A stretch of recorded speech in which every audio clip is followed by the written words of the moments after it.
എല്ലാ വിദ്യാർത്ഥികൾക്കും പുതിയൊരു വീഡിയോയിലേക്ക് സ്വാഗതം. ഈ വർഷത്തെ കീം 2024 പ്രവേശന പരീക്ഷയ്ക്കുള്ള അപേക്ഷ സമർപ്പിക്കുന്നതിനുള്ള അവസാന തീയതി 2024 ഏപ്രിൽ 17 തീയതിയാണ്. അപ്പോൾ ഇതുവരെ ഈ ഒരു അപേക്ഷ നൽകാത്ത വിദ്യാർത്ഥികൾ ഉണ്ടെങ്കിൽ അപേക്ഷ നൽകാൻ ശ്രദ്ധിക്കുക. അപ്പോൾ ഇനി നിങ്ങൾക്ക് അപേക്ഷ നൽകാനായിട്ട് ഏകദേശം 3 ദിവസം മാത്രമാണുള്ളത്.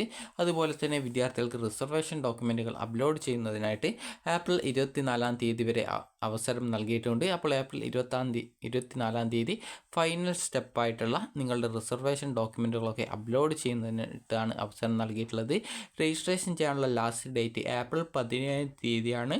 അപ്പോൾ വിദ്യാർത്ഥികൾക്ക് കേരളത്തിൽ എഞ്ചിനീയറിംഗ് അതുപോലെ തന്നെ ഫാർമസി കോഴ്സുകൾ പഠിക്കണം എന്നുണ്ടെങ്കിൽ നിങ്ങൾക്ക് കീം പരീക്ഷ എഴുതേണ്ടതാണ്.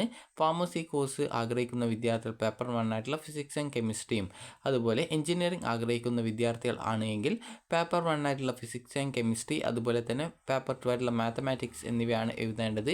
വിദ്യാർത്ഥികൾക്ക് അതായത് നിങ്ങൾ എഞ്ചിനീയറിംഗ് ഫാർമസി നോക്കുന്നുണ്ടെങ്കിൽ നിങ്ങൾക്ക് അതായത് പേപ്പർ 1 പല വിദ്യാർത്ഥികളും ചോദിക്കുന്ന കാര്യമാണ്. ഫിസിക്സ് ആൻഡ് കെമിസ്ട്രി ആയിട്ടുള്ള പേപ്പർ 1 2 പ്രാവശ്യം എഴുതേണ്ടതുണ്ടോ എന്നുള്ളത്. അങ്ങനെ എഴുതേണ്ടതില്ല, ഒരു പ്രാവശ്യം മാത്രമാണ് എഴുതേണ്ടത്. നിങ്ങൾ പേപ്പർ 1ഉം പേപ്പർ 2ഉം എഴുതി കഴിഞ്ഞാൽ നിങ്ങൾക്ക് എഞ്ചിനീയറിംഗും അതുപോലെ തന്നെ ഫാർമസിയിലേക്കും അഡ്മിഷൻ ലഭിക്കും. അഡ്മിഷൻ ലഭിക്കണമെന്നുണ്ടെങ്കിൽ നിങ്ങൾ അപേക്ഷ നൽകുന്ന സമയത്ത് ആ ഒരു ഓപ്ഷൻസ് നൽകിയിരിക്കേണ്ടതാണ്.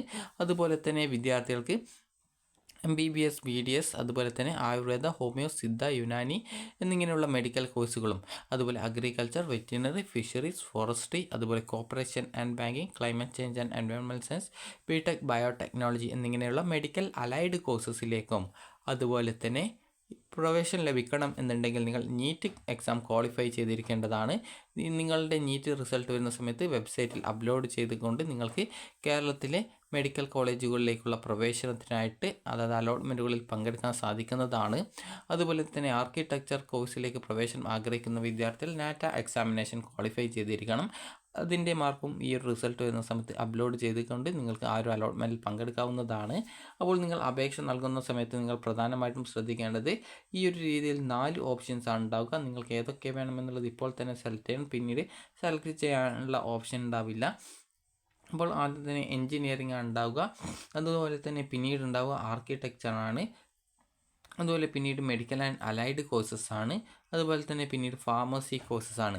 അപ്പോൾ നിങ്ങൾക്ക് ഏതൊക്കെ കോഴ്സുകൾ വേണം എന്നുള്ളത് ഇപ്പോൾ അപേക്ഷ നൽകുന്ന സമയത്ത് തന്നെ ആ ഒരു കോളം ടിക്ക് ചെയ്ത് നൽകണം.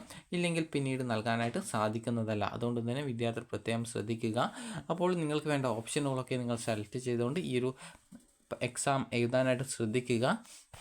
അപ്പോൾ ജൂൺ മാസം 1 തീയതി മുതൽ 9 തീയതി വരെ വിവിധ സെഷനുകളിലായിട്ടാണ് ഈ ഒരു പരീക്ഷ നടക്കുന്നത്. അപ്പോൾ ഒരു ദിവസം തന്നെ നിങ്ങൾക്ക് കമ്പ്യൂട്ടറൈസ്ഡ് ആയിട്ടാണ് ഈ ഒരു എക്സാം നടക്കുക. അതുകൊണ്ട് തന്നെ നിങ്ങൾക്ക് ഏതെങ്കിലും സ്കൂളുകളിലെ അല്ലെങ്കിൽ കോളേജുകളിലെ കമ്പ്യൂട്ടർ ലാബിലായിരിക്കും ഈ ഒരു എക്സാം നടക്കുന്നത്. അപ്പോൾ അതുകൊണ്ട് തന്നെ വിദ്യാർത്ഥികൾ ഓപ്ഷൻസൊക്കെ സെലക്ട് ചെയ്യുന്ന സമയത്ത് തന്നെ പ്രധാനമായിട്ടും ശ്രദ്ധിക്കേണ്ട കാര്യമെന്ന് പറയുന്നത് ഇത് OMR ടൈപ്പ് രീതിയിൽ തന്നെയാണ് ക്വസ്റ്റ്യൻസ്, അതായത് മൾട്ടിപ്പിൾ ചോയ്സ് ആൻസേഴ്സ് ആണ് ഉണ്ടാവുക. ഒരു ഓപ്ഷൻ സെലക്ട് ചെയ്ത് കഴിഞ്ഞാൽ പിന്നീട് ചേഞ്ച് ചെയ്യാനുള്ള അവസരം ഉണ്ടായിരിക്കുന്നതല്ല. അതുകൊണ്ട് തന്നെ നിങ്ങൾ ആ ഒരു രീതി ഇതുപോലുള്ള എക്സാമൊക്കെ എഴുതുന്ന സമയത്ത് കറക്റ്റ് ആൻസേഴ്സ് ആണോ എന്നുള്ളത് പ്രത്യേകം ഉറപ്പാക്കിയ ശേഷം മാത്രം അത് പോയിട്ട് ടിക്ക് ചെയ്യാനായിട്ട് ശ്രദ്ധിക്കുക. അപ്പോൾ വിദ്യാർത്ഥികൾ ഇതുവരെ അപേക്ഷ നൽകിയിട്ടില്ല എങ്കിൽ നിങ്ങൾ ഏപ്രിൽ 17 തീയതിക്കകം ഈ ഒരു അപേക്ഷ നൽകാനായിട്ട് ശ്രദ്ധിക്കുക.